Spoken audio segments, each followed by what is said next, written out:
Shalom Bapak Ibu yang ada di rumah. Pagi hari ini kami akan memuji Tuhan. Kita akan tinggikan Dia, sebab Dia yang layak kita puji, sebab Dia yang layak kita sembah di pagi hari ini. Mari kita semua siapkan hati kita akan memuliakan Dia. Mari kita berdoa.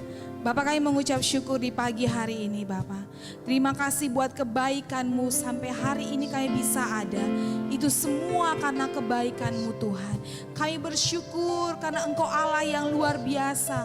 Penyertaan-Mu, perlindungan-Mu sempurna dalam kehidupan kami Tuhan.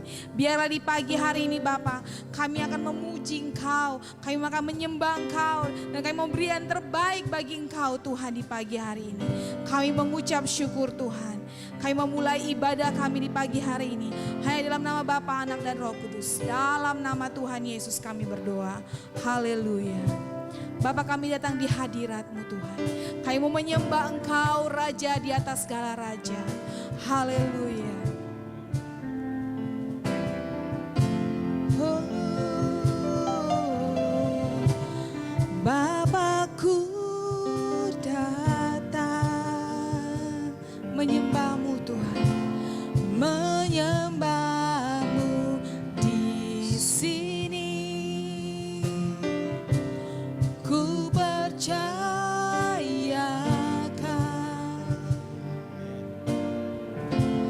ada bagiku. Bapakku datang, Bapakku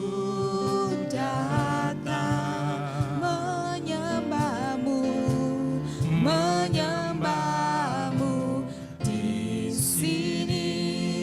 Kami percaya, haleluya, ada bagiku. Tak usah ku takut, tak usah ku takut, sebab Kau sertaku. Tak usah ku bimbang, Kau di dalamku. Tak usah ku cemas, Kau menghiburku. Saat ku lemah, Kau kuatku. Katakan, ku nyanyi haleluya.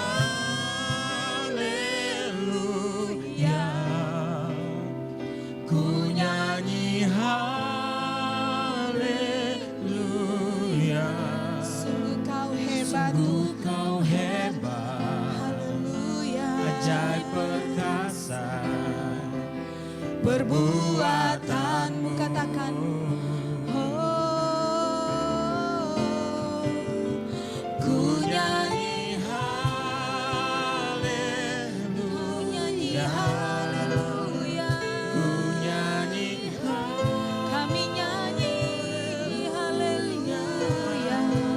Sungguh Kau hebat, ajaib perkasa perbuatan-Mu di hidupku. Bapak, kami datang ke hadirat-Mu Tuhan. Kami mau menyembah Engkau Yesus, Raja di atas segala raja. Oh, Bapakku datang menyembah-Mu di sini. Ku percayakan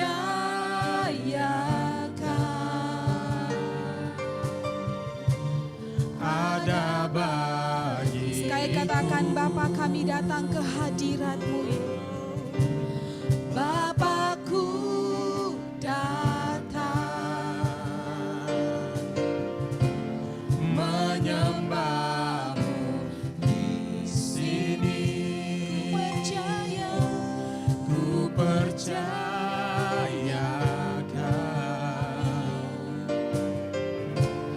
ada bagi. Katakan, tak usah kami takut, sebab Engkau sertai kami Tuhan. Tak usah ku takut, Sebab Kau sertaku.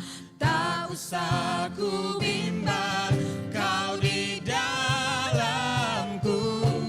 Tak usah ku cemas, Kau penghiburku. Saat ku lemah, Kau kuatku. Katakan ku nyanyi haleluya.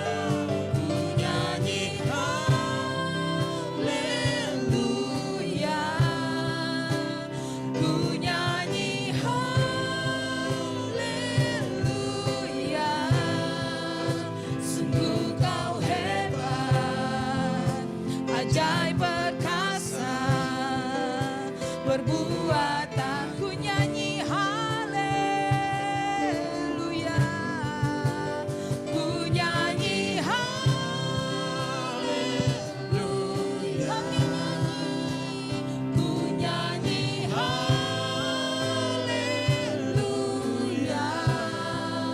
Sungguh Kau hebat, ajaib perkasa, katakan ku nyanyi haleluya. Mari saudara semua yang di rumah katakan. Ku nyanyi haleluya. Ku nyanyi haleluya.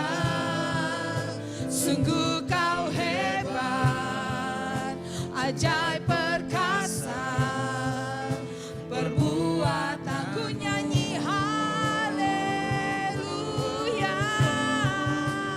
Ku nyanyi haleluya. Kami nyanyi.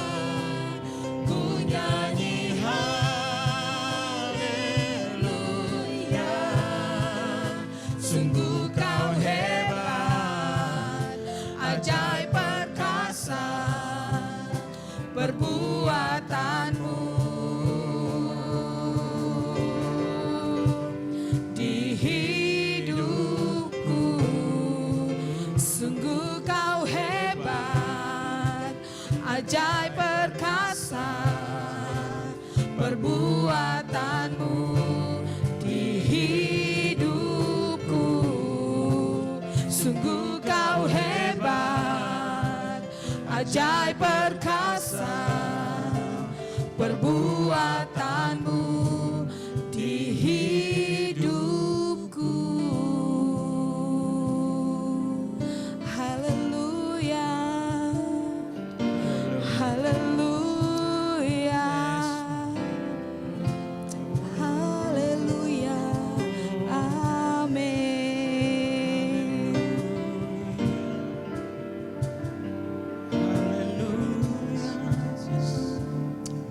Amin Tuhan. Haleluya. Saudara-saudara, mari kita sambut kemenangan di pagi hari ini. Sebab Allah kita, Allah yang hidup. Amin. Dia memberikan yang terbaik bagi kita dan kita dilayakkan di pagi hari ini Tuhan. Mari beri sorak-sorak kemenangan bagi Allah kita. Haleluya. Amin. Mari tepuk tangannya saudara-saudara. Amin. Haleluya.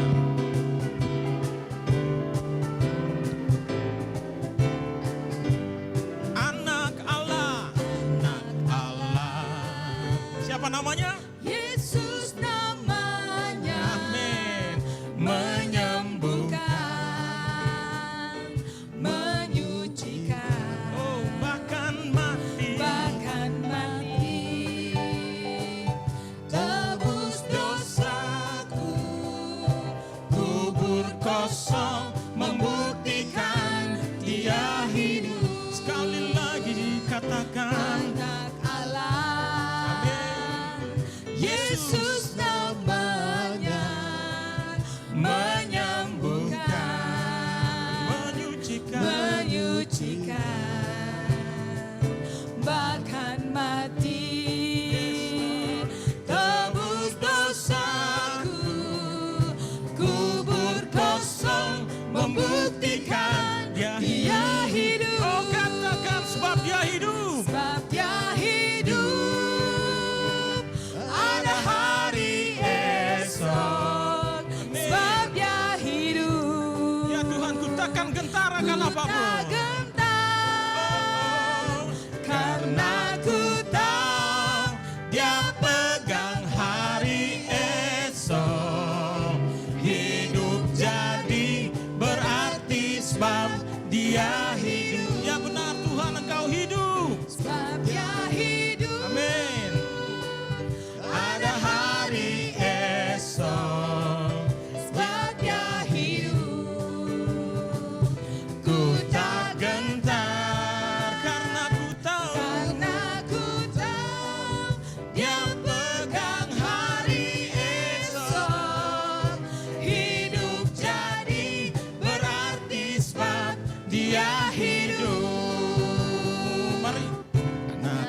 mari saya mau dengar suaranya saudara.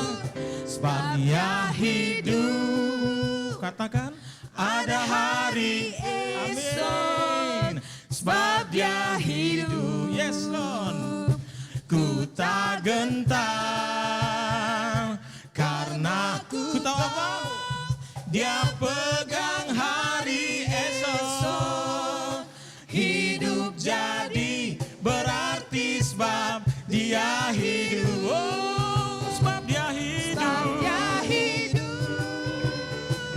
Ada hari esok. Haleluya, Engkau hidup Tuhan. Sebab dia hidup. Oh, Ku tak gentar. karena ku tahu Karena ku tahu dia pegang hari esok.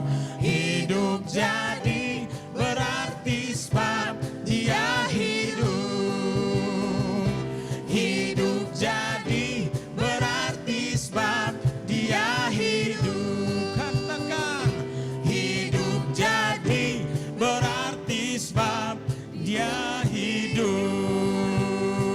Amin. Kita layak bersyukur hari ini karena kemenangan itu kemenangan yang sejati bagi saudara dan saya. Haleluya.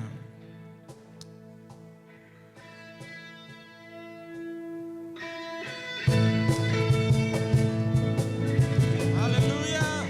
Sebab kita lebih dari pemenang saudara. Kita percaya Tuhan sanggup melakukan segala hal bagi kita. Amin. Yeah.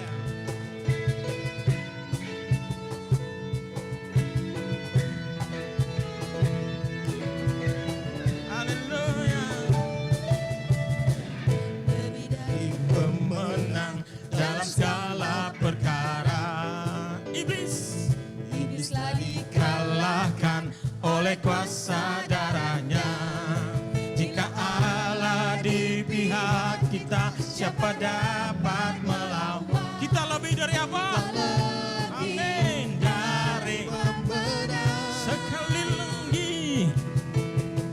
Lebih dari pemenang dalam segala perkara. Iblis telah dikalahkan. Iblis telah dikalahkan oleh kuasa darahnya. Haleluya. Jika Allah di pihak kita, siapa dapat melawan? Kita lebih dari pemenang. Haleluya. Kibarkanlah panjinya, Yesus Raja segala raja. Haleluya. Bangkitlah gerejanya, kita lebih dari pemenang. Amin. Haleluya. Sekali lagi mari kita katakan. Lebih dari pemenang dalam segala perkara. Amin. Iblis telah dikalahkan oleh kuasa darahnya. Oh, oh. Jika Allah di pihak kita, siapa dapat melawan? katakan benar dari pemenang. Haleluya. Haleluya. Oh, Kibarkanlah panjinya, Yesus Raja segala raja. Haleluya. Bangkitlah gerejanya, kita lebih dari pemenang. Haleluya. Kibarkanlah panjinya, Yesus Raja segala raja. Oh, haleluya. Bangkitlah gerejanya, kita lebih dari pemenang. Kita lebih dari pemenang. Kita lebih dari pemenang.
Juru selamatku, dalam janji-Mu kemenanganku selamanya kan ku nyatakan besar setiamu Tuhan di hidupku. Mari Bapak Ibu naikkan pujian. Walau ku harus berjalan dalam lembah kekelaman, perlindungan-Mu oh Tuhan nyatalah bagi hidupku.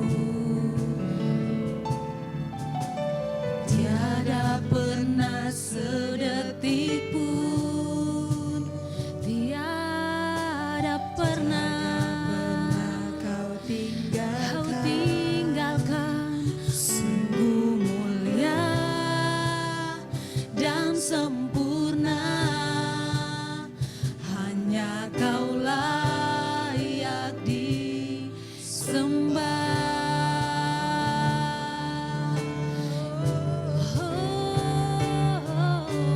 Yesus, Engkau juru selamatku, dalam janji-Mu kemenanganku selamanya kan ku nyatakan besar setiamu Tuhan di hidupku.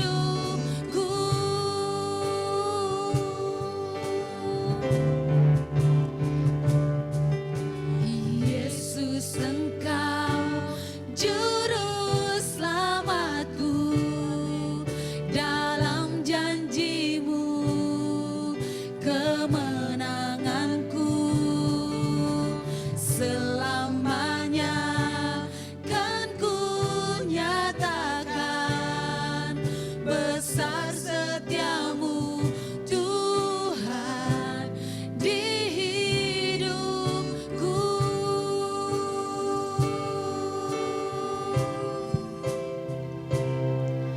Besar setiamu Tuhan di hidupku.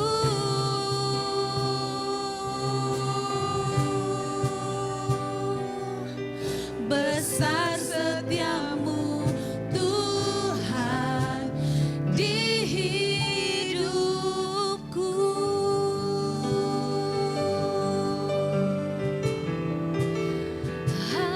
Haleluya. Sungguh besar setiamu Yesus Tuhan. Ku mau nyatakan Kaulah segalanya. Oh Yesus, haleluya, haleluya. Mari naikkan penyembahan-Mu kepada Dia pagi hari ini. Mari senangkan hatinya dengan puji-pujian, dengan sembah-Mu. Haleluya. Kaulah kekuatanku. Haleluya. Oh Yesus, Engkau juru selamat kami, Engkau keselamatan kami. Terima kasih Tuhan, terima kasih. Kami percaya Kau juru selamat kami. Haleluya, haleluya. Oh Yesus, kami bersyukur sebab Engkau baik Tuhan. Kami bersyukur buat kasih-Mu yang tak berkesudahan dalam hidup kami. Haleluya.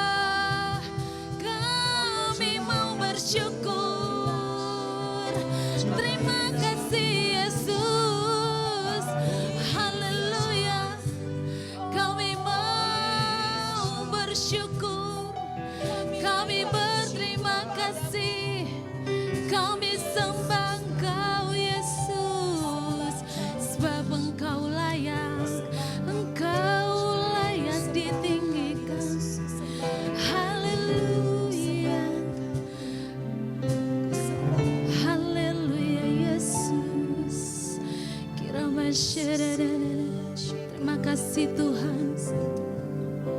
Terima kasih Yesus. Engkau juru selamat kami. Besar setiamu dalam hidup kami Yesus. Sebab itu kami bersyukur Tuhan. Sebab itu kami mau hidup di dalam-Mu Yesus. Kami berkemenangan. Kami percaya Kau Yesus Allah kami yang Shalom Bapak Ibu Jemaat yang dikasihi Tuhan. Apa kabar kita semua?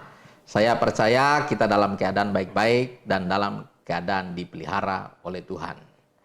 Hari ini adalah sebuah hari yang istimewa, di mana hari ini kita merayakan satu peristiwa yang penting dalam kehidupan kekristenan, yaitu kebangkitan Tuhan Yesus. Kita percaya bahwa ada kuasa di dalam kebangkitan Yesus. Lewat kebangkitannya, ini menjadi tonggak penting bagi iman Kristiani. Sebab itu hari ini saya mengajak kita untuk melihat beberapa hal yang Yesus lakukan di dalam kebangkitannya. Sebab hari ini kita akan belajar tentang bagaimana mengalami kuasa kebangkitan Yesus dalam hidup kita. Tetapi sebelumnya saya mengajak kita membaca firman Tuhan di dalam Matius pasal yang ke-28 ayat 1 sampai ayat yang ke-10. Matius pasal 28 ayat 1 sampai ayat yang ke-10. Setelah hari Sabat lewat, menjelang menyingsingnya fajar pada hari Minggu itu, pergilah Maria Magdalena dan Maria yang lain menengok kubur itu. Maka terjadilah gempa bumi yang hebat, sebab seorang malaikat Tuhan turun dari langit dan datang ke batu itu dan menggulingkannya lalu duduk di atasnya. Wajahnya bagaikan kilat dan pakaiannya putih bagaikan salju. Dan penjaga-penjaga itu gentar ketakutan dan menjadi seperti orang-orang mati. Akan tetapi malaikat itu berkata kepada perempuan-perempuan itu, "Janganlah kamu takut, sebab aku tahu kamu mencari Yesus yang disalibkan itu. Ia tidak ada di sini, sebab ia telah bangkit, sama seperti yang telah dikatakannya. Mari lihatlah tempat ia berbaring. Dan segeralah pergi dan katakanlah kepada murid-muridnya bahwa ia telah bangkit dan dari antara orang mati, ia mendahului kamu ke Galilea. Di sana kamu akan melihat dia. Sesungguhnya aku telah mengatakan kepadamu." Mereka segera pergi dari kubur itu dengan takut dan dengan sukacita yang besar dan berlari cepat-cepat untuk memberitahukannya kepada murid-murid Yesus. Tiba-tiba Yesus berjumpa dengan mereka dan berkata, "Salam bagimu." Mereka mendekatinya dan memeluk kakinya serta menyembahnya. Maka kata Yesus kepada mereka, "Jangan takut, pergi dan katakanlah kepada saudara-saudaraku supaya mereka pergi ke Galilea dan di sana mereka akan melihat aku." Puji Tuhan, dari pembacaan kita ini kita melihat ada beberapa hal yang penting di sini, di mana hal ini menceritakan bagaimana beberapa perempuan hendak pergi melihat Yesus karena mereka ingin memberi rempah-rempah kepada tubuh Yesus. Tetapi pada saat mereka datang ke sana, apa yang terjadi? Kubur itu sudah kosong. Bahkan mereka melihat ada malaikat di situ dan malaikat berkata bahwa Yesus sudah bangkit. Ketika mereka dalam perjalanan pulang, ketemulah mereka dengan Tuhan Yesus. Dan di situ Yesus menyuruh mereka untuk pergi ke Galilea, katakan kepada murid-muridnya bahwa dia akan ke sana bertemu dengan mereka. Bapak Ibu yang Tuhan Yesus kasihi, ini adalah satu hal yang luar biasa.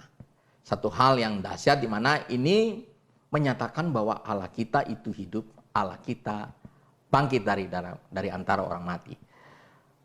Dan sebelumnya ketika Yesus digantung di kayu salib, kita melihat bahwa ada 7 perkataan Yesus yang dia ucapkan di atas kayu salib. Dan salah satu yang dia katakan adalah sudah selesai. Nah, kita perlu memahami apa yang dimaksudkan Yesus dengan sudah selesai. Apanya yang sudah diselesaikan oleh Yesus? Kalau kita pelajari, ada 3 hal yang Yesus lakukan yang sudah selesai. Yang pertama adalah tugasnya sudah selesai. Misinya untuk datang, mencari dan menyelamatkan yang hilang sudah selesai. Yesus melaksanakan tugasnya di atas kayu salib. Itu merupakan tugas yang terakhir untuk menyelamatkan umat manusia. Yang kedua, apa yang sudah selesai? Yaitu peperangannya sudah selesai. Sudah berakhir. Musuh sudah dikalahkan. Kuasa dosa dan maut dan setan sudah dihancurkan. Lewat kematian Yesus, musuh terbesar daripada umat manusia itu sudah dikalahkan. Dan yang terakhir, apa yang sudah selesai? Lewat kematian Yesus, yang sudah selesai adalah penggenapan hukum dan nubuatan telah selesai. Lewat kematian Yesus, maka semua yang tercatat di dalam hukum Taurat maupun di dalam kitab Nabi, nubuatan-nubuatan disampaikan tentang Yesus Kristus itu telah digenapi dengan sempurna. Begitu luar biasa kan? Kita melihat bahwa Tuhan Yesus menyelesaikan tugasnya, menyelesaikan misinya, menyelesaikan peperangannya. Bahkan dia menyelesaikan semua nubuat-nubuatan tentang dirinya di dalam Perjanjian Lama. Dan kita tahu bahwa Yesus ketika disalibkan dan dia mati, lalu mayatnya dimasukkan ke dalam kubur oleh seorang yang bernama Yusuf Arimatea yang meminta kepada Pilatus agar mayat Yesus bisa diturunkan dan dikuburkan. Dan kita tahu bahwa selama hidup Tuhan Yesus itu adalah seorang tokoh yang kontroversial, terutama terhadap ahli Taurat dan orang-orang Farisi. Dan hal ini terjadi bukan hanya pada waktu Yesus hidup, sampai dia mati pun ini tetap menjadi kontroversi. Karena itu mereka tahu bahwa Yesus telah mengatakan bahwa dia akan bangkit pada hari ketiga. Lalu para imam-imam bersepakat meminta kepada Pilatus agar bisa mengirim penjaga-penjaga untuk menjaga mayat Yesus supaya memastikan bahwa Yesus tidak bangkit. Bahkan setelah Yesus bangkit pun mereka memberitakan berita-berita yang menyangkal kebangkitan Yesus. Dan kita tahu bukan hanya sampai pada saat itu saja, pada saat Yesus bangkit, ada orang-orang yang menyangkal kebangkitan Yesus.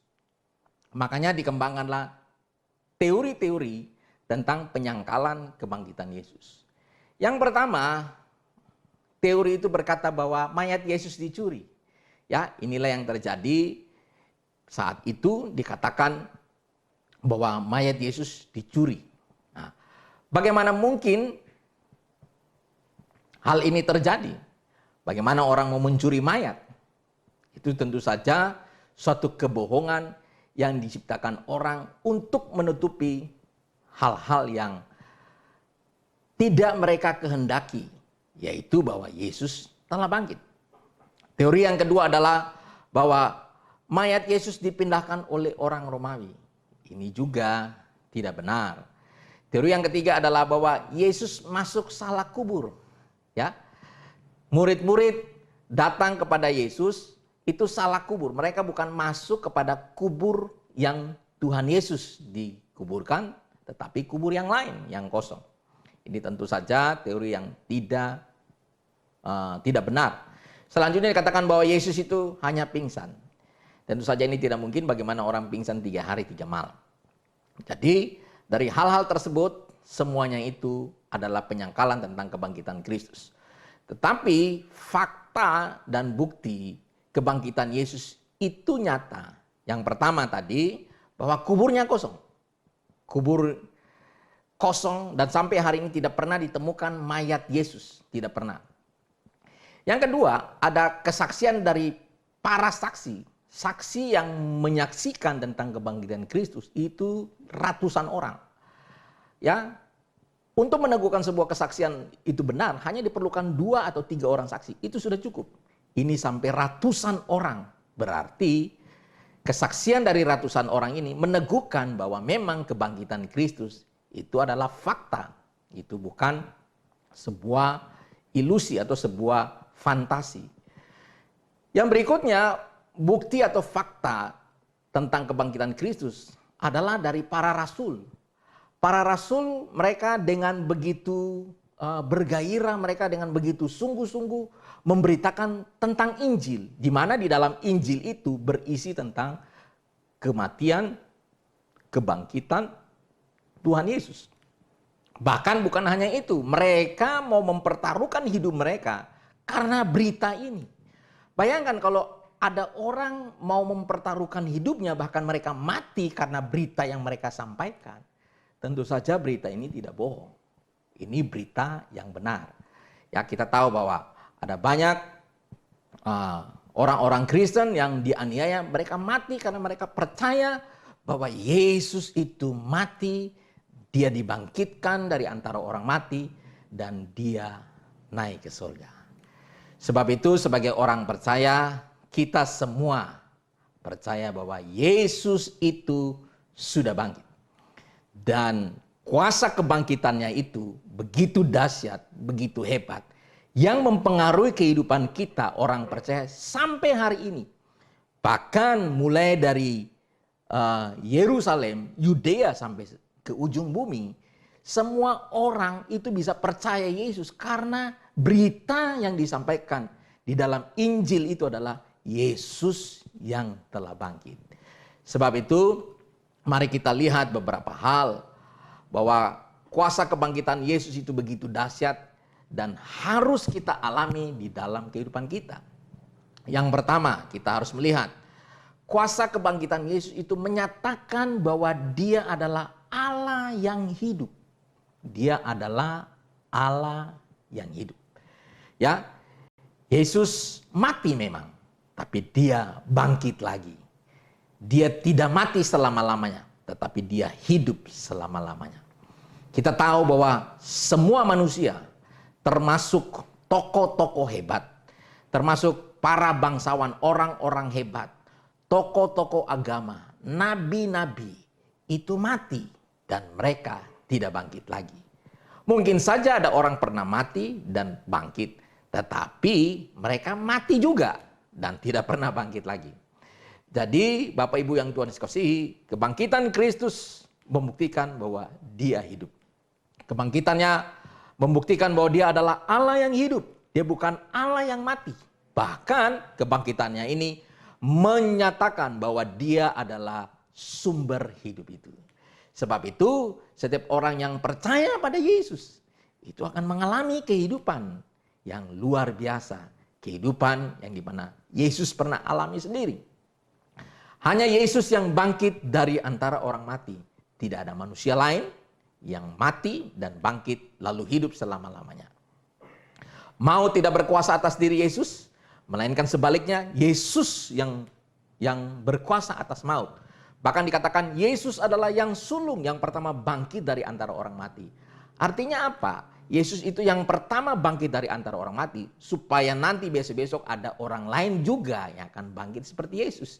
Siapakah? Yaitulah kita, orang-orang yang percaya kepada Yesus, orang-orang yang hidup di dalam takut akan Tuhan, orang-orang yang hidup dalam kebenaran, yang mempertaruhkan segalanya karena pengiringan mereka akan Kristus. Satu hari ketika Yesus datang, kedua kali maka kita pun akan dibangkitkan bersama-sama dengan Tuhan Yesus.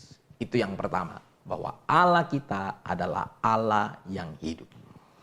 Yang kedua, kebangkitannya menyatakan kemenangannya Yesus. Begitu luar biasa.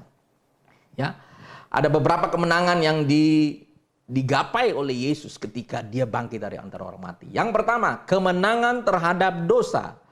Ya, Alkitab mengatakan di dalam Roma 6 ayat 10, sebab kematiannya adalah kematian terhadap dosa. Satu kali dan untuk selama-lamanya. dan kehidupannya adalah kehidupan bagi Allah. Kematian Yesus untuk menebus dosa-dosa kita, tetapi kebangkitannya membuktikan bahwa Dia telah mengalahkan dosa. Sebab itu, mari kita perlu merayakan hal ini sebab Yesus mengalahkan dosa. Dia mati dalam keadaan memang menanggung dosa-dosa kita. Dia yang tidak berdosa dibuat berdosa. Dia menanggung dosa-dosa kita untuk menebus dosa-dosa kita, supaya dosa kita diampuni dan kita diterima oleh Allah. Tetapi kebangkitannya memberikan kepada kita kuasa agar kita dapat mengalahkan dosa. Menang terhadap dosa tentu saja itu bukan hal yang mudah. Tetapi lewat kebangkitan Yesus, Dia memberikan kita kuasa. Sehingga kita bisa menang terhadap dosa. Sebab itu saya katakan kepada kita, apapun dosa yang mengikat kita sekarang ini, lewat kebangkitan Kristus, kita bisa mengalahkannya. Karena kita diberikan kuasa oleh Allah agar kita bisa mengalahkan dosa-dosa tersebut. Bapak Ibu mungkin berjuang bagaimana untuk hidup kudus. Hidup kudus itu telah ada benihnya di dalam diri kita. Makanya Alkitab katakan, hendaklah kamu kudus seperti Allah kudus. Hendaklah kamu menjaga kekudusanmu. Kejarlah kekudusan itu. Sebab kekudusan itu sudah ada di dalam diri kita. Benihnya sudah ada. Tinggal kita mengembangkannya, mengerjakannya. Kita perlu berusaha dengan kuasa Allah tentunya untuk bisa hidup kudus. Sebab itu, Bapak Ibu yang Tuhan Yesus kasihi, mungkin saat ini Anda banyak terikat dengan dosa. Tetapi ada kabar baik. Kematian Yesus, kebangkitannya memberikan kita kuasa supaya kita bisa mengalahkan dosa. Mari jangan menyerah dengan dosa Anda. Datanglah pada Tuhan. Mintalah kuasanya, mintalah hikmatnya, mintalah kekuatan daripadanya. Saya percaya kita bisa mengalahkan dosa kita. Untuk itu kita juga perlu mengatakan kepada diri kita bahwa kita perlu berjuang untuk hidup kudus. Karena itu yang perlu kita lakukan yang pertama adalah kita harus berjuang mematikan keinginan daging dalam manusia lama. Yang ada dalam manusia lama kita. Kita harus mengalahkan dan mematikan manusia lama kita. Sebab Alkitab berkata, matikanlah dalam dirimu segala sesuatu yang duniawi. Kita yang mematikannya. Karena itu kita perlu berjuang untuk mematikan keinginan daging kita.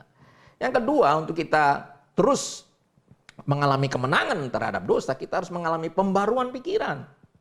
Dalam pikiran kita dan roh kita, lewat pengenalan kita akan Allah. Karena itu kita harus terus belajar firman Tuhan, kita harus terus bertumbuh dalam iman kita, lewat doa dan lewat pertumbuhan rohani kita.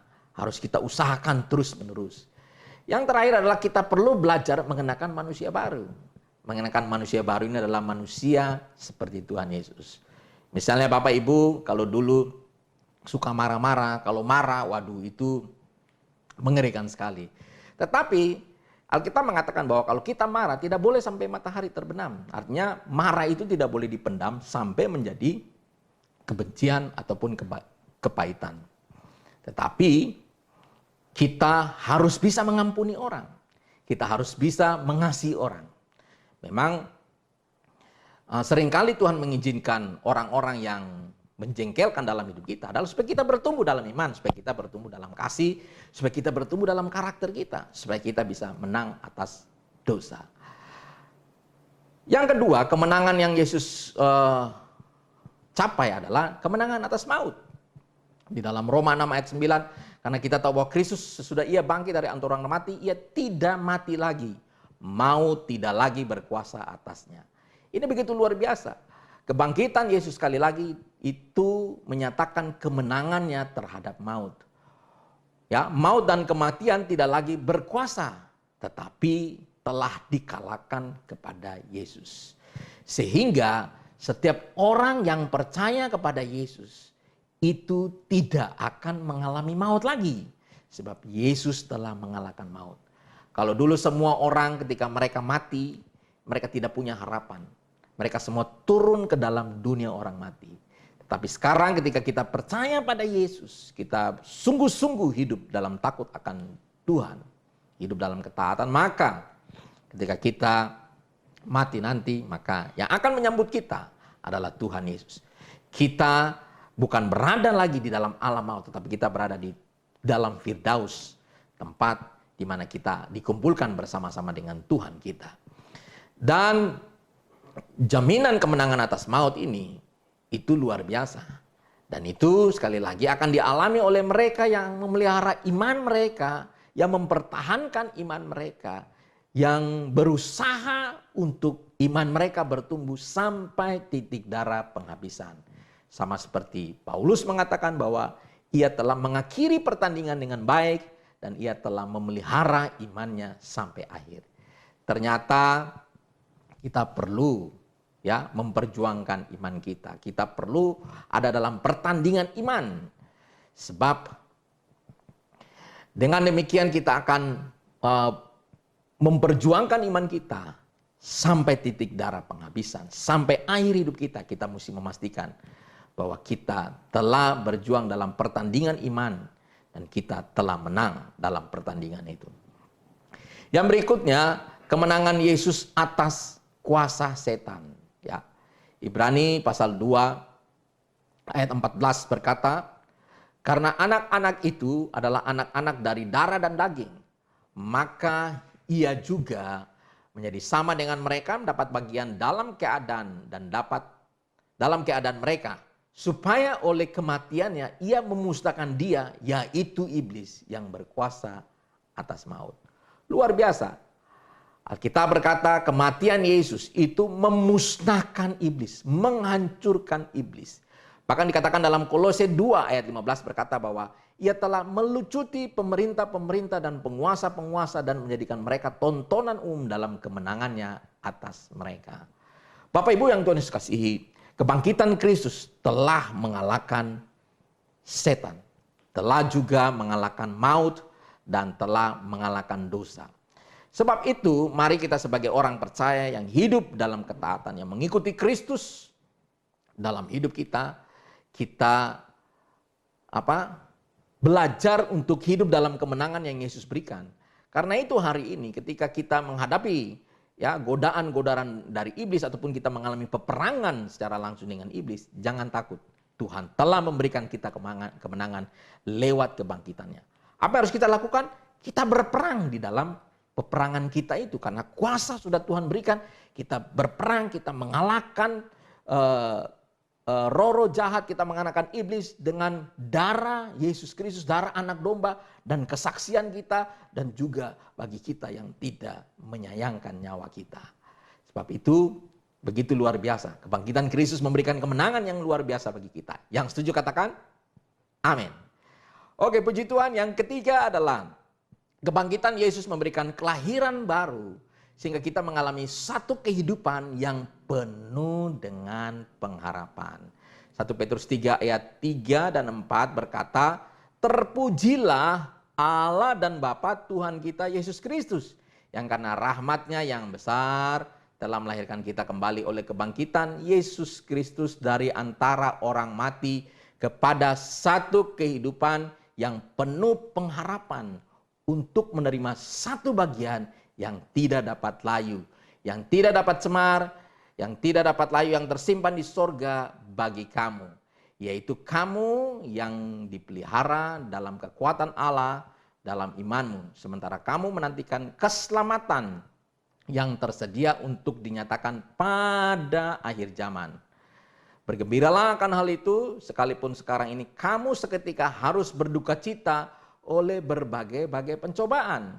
Maksud semuanya itu ialah untuk membuktikan kemurnian imanmu yang jauh lebih tinggi nilainya daripada emas yang fana, yang diuji kemurnian dengan api, sehingga kamu memperoleh puji-pujian, kemuliaan dan kehormatan pada hari Yesus Kristus menyatakan dirinya. Bapak Ibu yang Tuhan kasih, dari apa yang kita baca ini, kita melihat bahwa kebangkitan Kristus memberikan kita satu kehidupan yang baru, satu kelahiran baru. Dan kelahiran baru itu memberikan satu pengharapan yang luar biasa.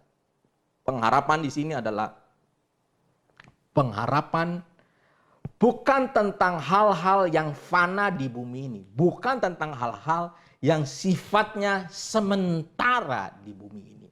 Sebab itu kita harus berbangga bahwa lewat kematian Yesus kita bisa meraih hal-hal yang besar, hal-hal yang dahsyat, hal-hal yang mulia.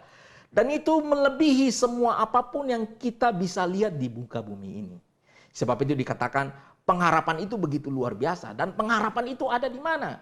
Alkitab berkata supaya kita menerima satu bagian yang tidak dapat binasa, yang tidak dapat cemar, dan yang tidak dapat layu, yang tersimpan di sorga. Bapak Ibu, pengharapan kita yang kita miliki di dalam Tuhan bukan pengharapan yang ada di bumi ini. Bukan pengharapan terhadap perkara-perkara duniawi, perkara-perkara bumi yang sifatnya sementara. Kita tahu bahwa semua yang di muka bumi adalah sifatnya sementara. Kalau Bapak Ibu menabung uang di dalam deposito 10 tahun yang lalu dengan hari ini, bunganya berbeda. Kenapa? Karena di bumi selalu terjadi perubahan-perubahan. Di bumi ini tidak ada kepastian, di bumi ini tidak bisa memberikan jaminan, di bumi ini bersifat sementara, tidak kekal. Dan karena itu Yesus memberikan satu kehidupan, hidup yang penuh harapan yang tidak bisa digoncangkan oleh hal apapun.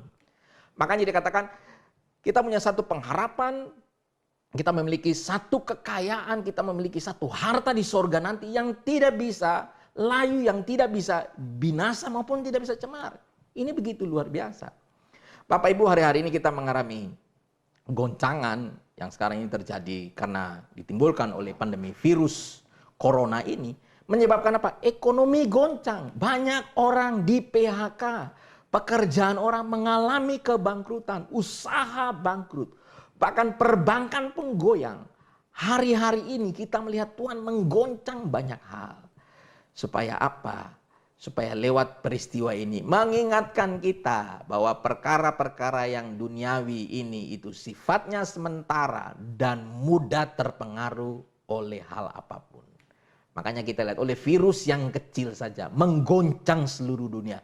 Membuat dunia, negara-negara, bangsa-bangsa mengeluarkan biaya triliunan rupiah, ratusan triliun, bahkan ribuan triliun rupiah untuk menangani kasus ini. Ini supaya mengingatkan kita bahwa sekali lagi dunia ini tidak ada apa-apanya. Segala yang kita harapkan di bumi ini itu sementara. Apa yang kita dapatkan, kekayaan, rumah, segala benda-benda berharga, mewah itu akan lenyap ketika kita mati nanti. Kita tidak bawa apa-apa. Kita datang kosong, kita pulang kosong. Tetapi pengharapan yang diberikan kepada orang percaya lewat kebangkitan Kristus, pengharapan satu harta surgawi yang tidak dapat binasa, yang tidak dapat cemar, yang tidak dapat layu. Mana yang Anda pilih? Apakah Anda berusaha kerja keras di muka bumi ini, kumpul harta kerja siang malam, tetapi waktu Anda mati Anda meninggalkan semuanya? Atau Anda mau kumpulkan harta di surga? Bukan berarti kita tidak perlu punya banyak uang, bukan berarti kita tidak perlu punya gelar, pangkat, kedudukan. Justru kita perlu memiliki semuanya. Tetapi motivasinya berbeda. Motivasinya bukan untuk memperkaya diri sendiri, untuk menikmati, kita menikmati hidup sepuas-puasnya. Bukan, motivasinya supaya lewat kekayaan kita punya, pekerjaan Allah kita bisa bantu, kita bisa tolong, kita bisa menolong orang-orang susah, orang-orang miskin, kita bisa bangun pendidikan yang bagus, kita bisa bangun hal-hal ya di mana di situ menolong orang lain, bahkan yang luar biasa kita bisa menolong pekerjaan Tuhan dan lewatnya ada banyak orang yang akan dimenangkan. Sebab itu Bapak Ibu, mari Anda punya harta akan mempunyai nilai kekekalan ketika di dalam harta itu tujuannya haruslah untuk memuliakan Allah. Hidup Anda, jabatan pekerjaan Anda, semua yang Anda miliki akan menjadi bernilai kekekalan ketika itu ditambah ya tujuannya untuk memuliakan Allah. Ya, sebab itu inilah pengharapan kita. Kita rindu supaya satu hari nanti kita mati, kita punya harta yang tidak dapat layu. Apa artinya di bumi ini kita punya seluruh isi bumi, seluruh harta isi bumi, tapi kita kehilangan nyawa kita. Kita mati binasa. Tidak ada artinya sama sekali. Sebab itu mari selama Tuhan masih mengizinkan kesempatan kita hidup, mari kita punya pengharapan untuk mengumpulkan kekayaan surgawi. Bagaimanakah hidup orang-orang dalam pengharapan itu? Nah, Orang yang hidup dalam pengharapan adalah orang yang melihat kehidupan melampaui kehidupan di muka bumi. Saat ini banyak orang hanya bekerja untuk hal-hal yang hanya ada di muka bumi. Tetapi kalau orang yang hidup penuh pengharapan, dia punya pengharapan melebihi kehidupan di muka bumi ini. Yaitu kehidupan sampai kepada kekekalan. Kehidupan kekal dia mampu melihat sampai ke sana. Ya, ini yang perlu kita miliki, bahwa pengharapan kita bukan di muka bumi ini. Pengharapan kita adalah kehidupan kekal yang Tuhan sudah sediakan, yang jauh lebih bernilai tinggi, lebih berharga, lebih mulia daripada apapun. Sebab itu mari kita perhatikan beberapa hal. Bagaimanakah kita sebagai orang-orang yang penuh pengharapan hidup, bagaimana kita hidup di bumi ini dalam pengharapan akan Allah. Ya, sekali lagi dikatakan bahwa ya, kita di dalam ayat yang ke-6 dari 1 Petrus 1 ayat 6 dikatakan gini. Bergembiralah akan hal itu, sekalipun sekarang ini kamu seketika harus berduka cita oleh berbagai-bagai pencobaan. Maksud semuanya itu ialah untuk membuktikan kemurnian imanmu yang jauh lebih tinggi nilainya daripada emas yang fana yang diuji kemurnian dengan api. Sehingga kamu beroleh puji-pujian dan kemuliaan dan kehormatan pada hari Yesus Kristus menyatakan diri. Sekalipun kamu belum pernah melihat dia, namun kamu mengasihi dia. Kamu percaya kepada dia sekalipun kamu sekarang tidak melihatnya. Kamu bergembira karena sukacita yang mulia yang tidak terkatakan. Karena kamu telah mencapai tujuan imanmu, yaitu keselamatan jiwamu. Ayat 13 dari 1 Petrus pasal 1 mengatakan, sebab itu siapkan akal budimu, waspadalah dan letakkanlah pengharapanmu seluruhnya atas kasih karunia yang dianugerahkan kepadamu pada waktu penyataan Yesus Kristus. Hiduplah sebagai anak-anak yang taat dan jangan turuti hawa nafsu yang menguasai kamu pada waktu kebodohanmu. Tapi hendaklah kamu menjadi kudus di dalam seluruh hidupmu, sama seperti dia yang kudus yang telah memanggil kamu, sebab ada tertulis, kuduslah kamu sebab aku kudus. Dan jika kamu menyebutnya Bapa, yaitu dia yang tanpa memandang muka menghakimi semua orang menurut perbuatannya, maka hendaklah kamu hidup dalam ketakutan selama kamu menumpang di dunia ini. Orang, sekali lagi, orang yang hidup penuh pengharapan adalah orang yang mampu melihat kehidupan yang ada di muka bumi, yaitu kehidupan di dalam kekekalan. Nah, gimana ciri-ciri orang yang hidup dalam pengharapan itu? Bagaimana pandangan mereka sehingga mereka mampu melihat sampai kepada kekekalan? Yang pertama, dikatakan tadi bahwa mereka mengalami ujian, mereka mengalami cobaan yang mendatangkan duka cita bagi mereka, tetapi bertujuan baik, yaitu untuk memurnikan iman mereka. Makanya hal pertama bagi orang yang penuh pengharapan di muka bumi, mereka melihat semua masalah, ujian, cobaan, tantangan yang mereka hadapi sebagai cara Tuhan untuk memurnikan iman mereka. Ini luar biasa. Makanya kalau ada masalah yang datang, bagi orang-orang yang punya pengharapan akan harta surgawi, kita melihat semua hal itu bukan sebagai hal yang untuk menghancurkan kita. Itu bukan satu hukuman yang Tuhan berikan bagi kita. Tetapi kita bisa melihat hal itu sebagai cara Tuhan yang Tuhan pakai untuk memurnikan iman kita.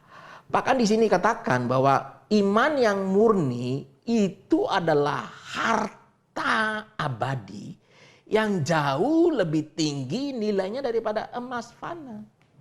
Jadi kalau saat ini Tuhan sedang menguji kita lewat virus corona ini, di mana usaha kita hancur, kita tidak bisa mengandalkan siapa-siapa saat ini, supaya kita dimurnikan bahwa mungkin selama ini kita mengandalkan kepintaran kita mengandalkan harta kita mengandalkan jabatan kedudukan kita.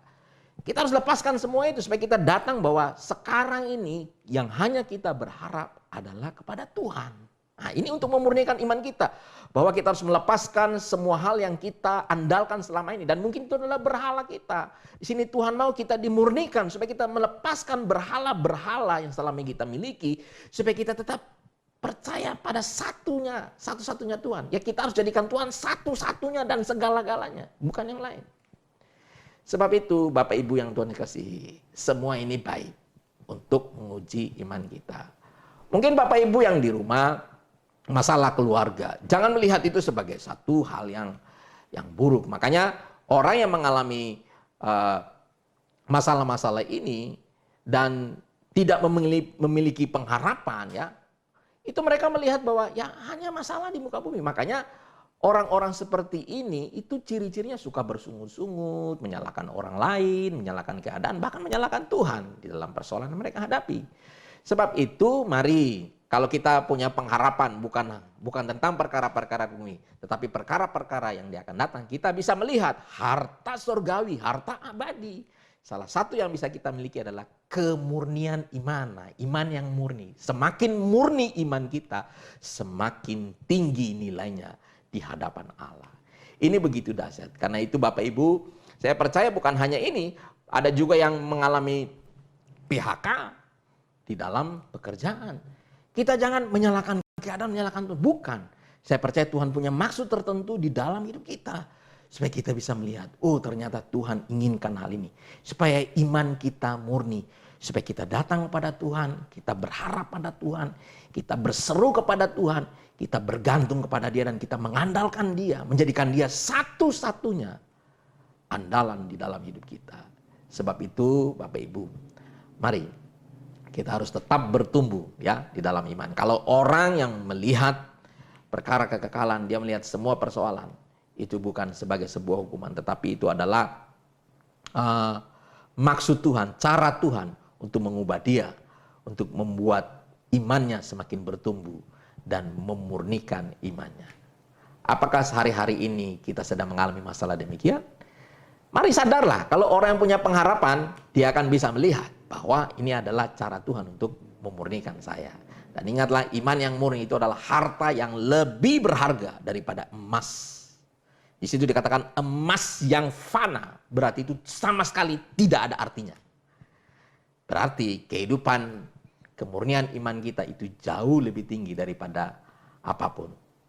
Yang berikutnya yang kita pelajari di sini adalah mengasihi Tuhan walaupun mereka tidak atau belum pernah melihat Tuhan. Nah, di sini dalam peristiwa-peristiwa yang kita pelajari, orang yang punya pengharapan akan kekekalan akan melihat peristiwa-peristiwa ini dipelajari sebagai kesempatan untuk mengasihi Tuhan walaupun dia belum pernah melihat Tuhan. Hari-hari ini diuji kita, apakah kita mengasihi Tuhan? Ya, kita menguji lewat virus, masalah virus corona ini kita melihat, apakah saudara kecewa dengan Tuhan? Apakah iman saudara makin kendor? Apakah rohani saudara makin kendor? Apakah saudara memiliki ketakutan yang berlebihan? Apakah saudara mulai takut yang sebenarnya yang tidak masuk akal? Dan itu kalau dikuasai roh ketakutan itu akan melemahkan imanmu. Nah, apakah kita mengalami demikian? Apakah kita kecewa dengan Tuhan? Apakah kita kecewa dengan sesuatu yang lain? Kalau kita mengalami demikian, berarti kita sedang kena badai dan di sini fondasi kita tidak kuat. Nah, makanya di dalam hal ini, mari kita harus belajar percaya pada Tuhan. Kita harus belajar mengasihi Tuhan. Saudara, di sini justru bukti kita belajar mengasihi Tuhan. Walaupun kita belum pernah melihat Tuhan itu kayak apa, tapi kita percaya. Orang-orang yang punya pengharapan adalah orang-orang yang mengasihi Tuhan dengan sungguh-sungguh sekalipun mereka belum pernah melihat Tuhan. Dan saya bisa katakan kepada saudara, saudara saat ini yang berharap pada Tuhan, sekalipun saat ini Tuhan belum menolong saudara, saudara tetap percaya kepada Dia. Itu saudara luar biasa. Saudara mengasihi Tuhan sekalipun saudara belum melihat Dia. Saudara mungkin belum melihat pertolongan Tuhan. Saudara mungkin belum melihat uluran tangan Tuhan dalam persoalan hidupmu. Tetapi saudara belajar untuk tetap mengasihi Tuhan. Imanmu tidak kendor, ya kesungguh-sungguhanmu kepada Tuhan tidak kendor, tetapi semakin sungguh-sungguh. Inilah harta surgawi itu. Mengasihi Tuhan sekalipun belum pernah melihat. Banyak orang tuntut bukti. Tuhan bikin ini dong, harus ada bukti, harus begini. Ini iman kayak orang Yahudi. Orang Yahudi ketika Yesus hidup di muka bumi, mereka selalu minta tanda. Tuhan kasih tunjuk tanda, Tuhan sudah menunjukkan berbagai macam tanda dan bukti, tetapi mereka tidak percaya Yesus. Apakah kita percaya Yesus karena kita harus melihat tanda? Saya percaya tidak perlu. Kita percaya Yesus karena memang Dia Tuhan Dia tidak perlu dibuktikan. Kita percaya dia. Amin Bapak Ibu. Amin. Mari percaya Tuhan. Mari kita kasih Tuhan. Walaupun kita tidak melihat apa-apa. Nah, iman seperti ini adalah iman yang luar biasa. Kasih seperti ini adalah kasih yang luar biasa. Yang akan membawa kita memiliki harta di surga yang tidak cemar, yang tidak layu, yang tidak dapat binasa. Nah, orang-orang yang juga yang hidup penuh pengharapan karena mengalami kelahiran baru oleh kebangkitan Kristus, itu juga hidup dalam ketaatan. Dikatakan bahwa hiduplah sebagai anak-anak yang taat. Mari Bapak Ibu, lewat kebangkitan Kristus ini kita melihat hidup kita. Apakah kita hidup dalam ketaatan? Apakah kita memiliki pengharapan akan kehidupan yang kekal yang Tuhan Yesus nantikan, harta kita yang ada di surga nanti. Banyak orang memilih tidak taat karena apa? Karena dia hanya lihat di depan mata. Banyak orang ketika hidup dalam ketaatan, disuruh korupsi tidak mau korupsi, lalu diancam kalau tidak korupsi maka kamu akan dipindahkan atau macam-macam. Ya, pilihlah yang mana. Saya mendorong kita hiduplah dalam ketaatan. Kita tidak perlu menyangkal Tuhan. Kita mesti percaya bahwa Tuhanlah yang memelihara kita. Kita harus taat pada Dia. Kalau kita memilih lakukan dosa, berarti kita tidak percaya pada Tuhan. Saudara, Tuhan mampu memelihara hidup kita. Sekalipun keadaan seburuk apapun. Kalau kita hidup dalam ketaatan, Tuhan mampu memelihara kita. Dan juga kita mesti ngerti bahwa orang yang hidup dalam ketaatan, orang yang hidup dalam kebenaran, itu bukan berarti dia tidak mengalami apa-apa. Dia bukan berarti semuanya akan lancar, semuanya akan mulus. Saudara, keliru. Alkitab mengatakan berbahagialah kamu yang dianiaya karena kebenaran dan karena Tuhan. Jadi ketika kita hidup dalam kebenaran, kita bisa mengalami aniaya. Tetapi Tuhan katakan berbahagialah sebab upahmu besar di surga. Ini luar biasa. Sekali lagi orang-orang yang punya pengharapan, mereka berani menderita karena kebenaran, karena Injil, karena iman mereka. Karena mereka melihat bahwa ini harta mereka di surga itu luar biasa. Kalau orang hidup dalam dosa, mereka mencuri, mereka korupsi. Karena mereka melihat bahwa hidup hanya di muka bumi ini saja. Bapak Ibu, hidup kita tidak hanya di muka bumi ini saja. Kita dijanjikan satu kehidupan kekal yang luar biasa yang Tuhan sudah berikan lewat kematian dan kebangkitannya ini.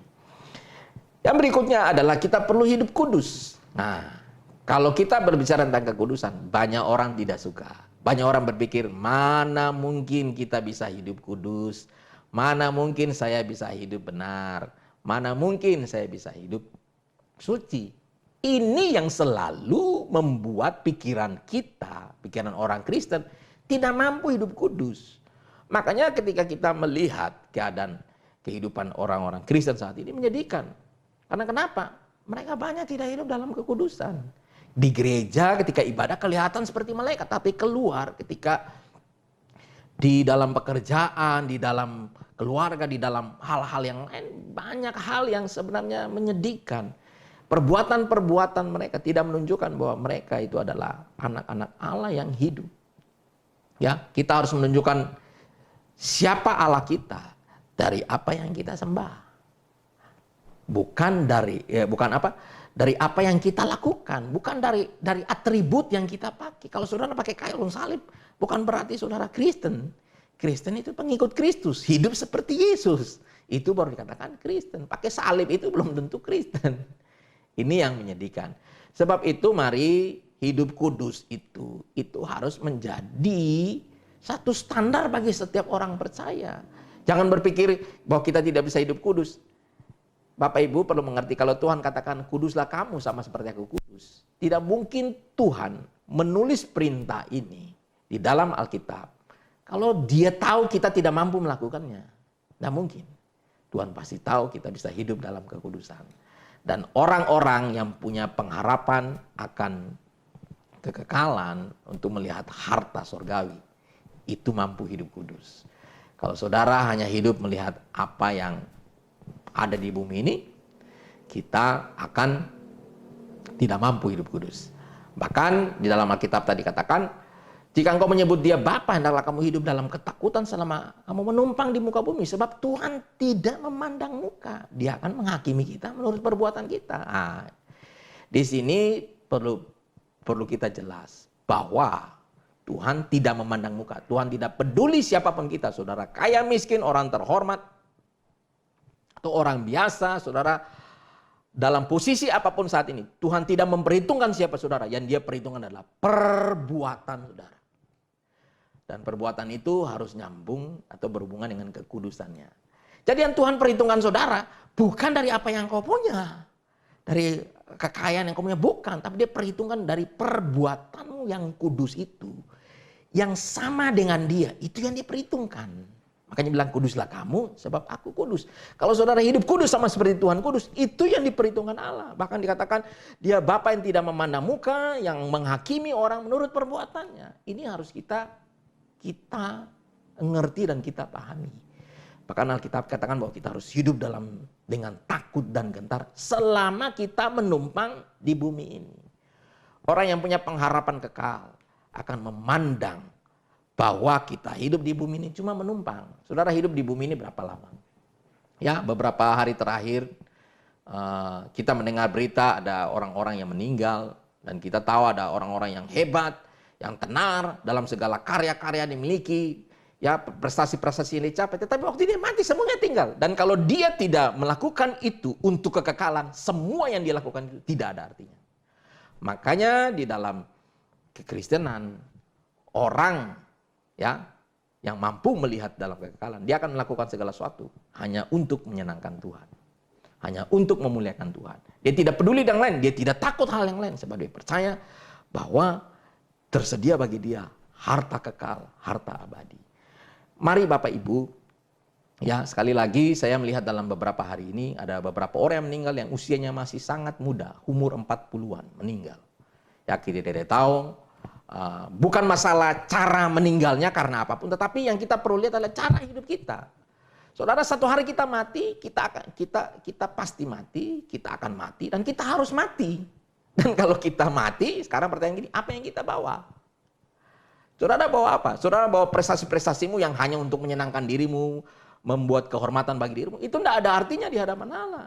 Yang kita perlu cari adalah puji-pujian di hadapan Allah. Satu hari ketika kita menghadap Allah, kita layak enggak Tuhan memberikan pujian, memberikan kemuliaan bagi kita. Sebab itu, lewat kebangkitan Kristus ini, kita harus punya satu komitmen yang kuat bahwa kita harus hidup dalam ketaatan, kita harus hidup dalam kekudusan, kita harus hidup menyenangkan Tuhan saja.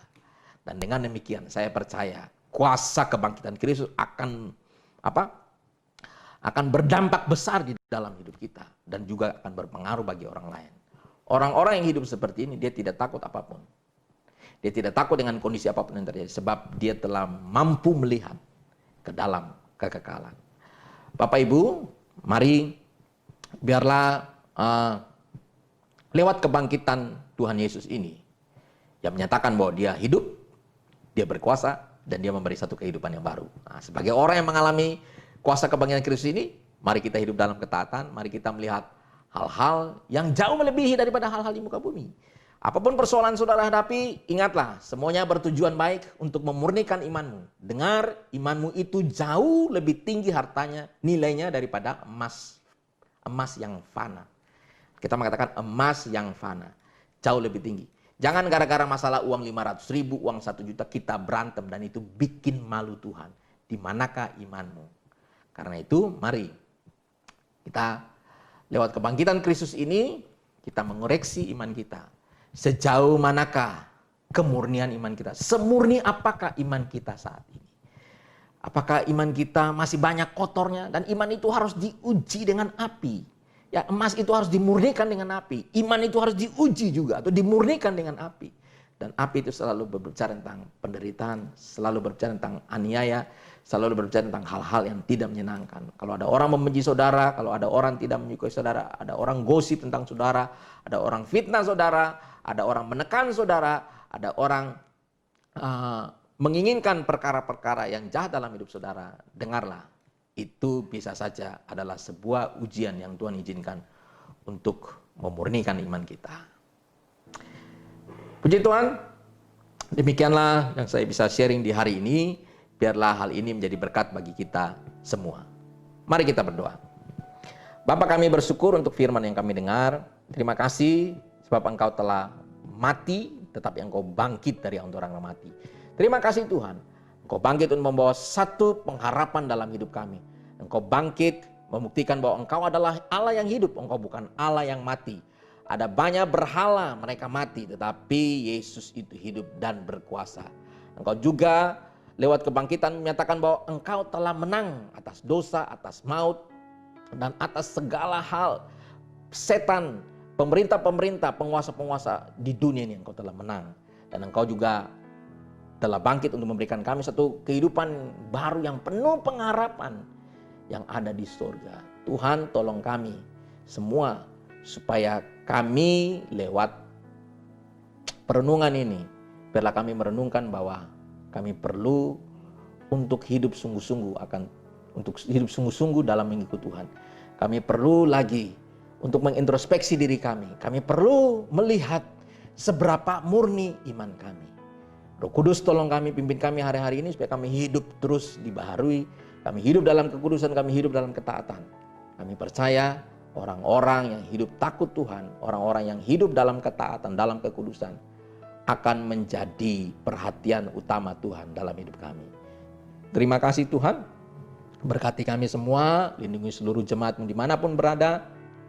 Tuhan, berkati kami semua. Kalau saat-saat ini kami sedang mengalami situasi-situasi yang sulit, Tuhan tolong kami supaya kami bisa melihat ada perkara-perkara rohani yang Tuhan ingin kami kerjakan di dalam hidup kami, yang Tuhan ingin kami alami dalam hidup kami. Ada kehendak Tuhan yang Tuhan mau kami melakukan yang di dalam hidup kami. Terima kasih Tuhan, terima kasih. Kami juga bersatu hati berdoa bagi bangsa kami. Tuhan, tolonglah bangsa kami, pulihkan bangsa kami dari ujian virus corona ini. Tuhan, berikan hikmat kepada pemerintah kami, berikan kekuatan kepada mereka, supaya mereka juga bisa melaksanakan dan mengatasi kasus virus corona ini di Indonesia. Di dalam nama Tuhan Yesus kami berdoa bagi petugas-petugas medis. Tuhan, lindungi mereka, Tuhan tolong mereka, beri kekuatan kepada mereka, supaya mereka yang berada di garda depan untuk perjuangan melawan virus ini. Tuhan, berkati seluruh keluarga juga mereka. Tuhan tolong mereka, Tuhan berkati mereka. Tuhan juga berkati keluarga-keluarga dari orang yang telah ditinggalkan karena dampak dari virus ini. Tuhan, beri kekuatan pada mereka, Tuhan tolong mereka.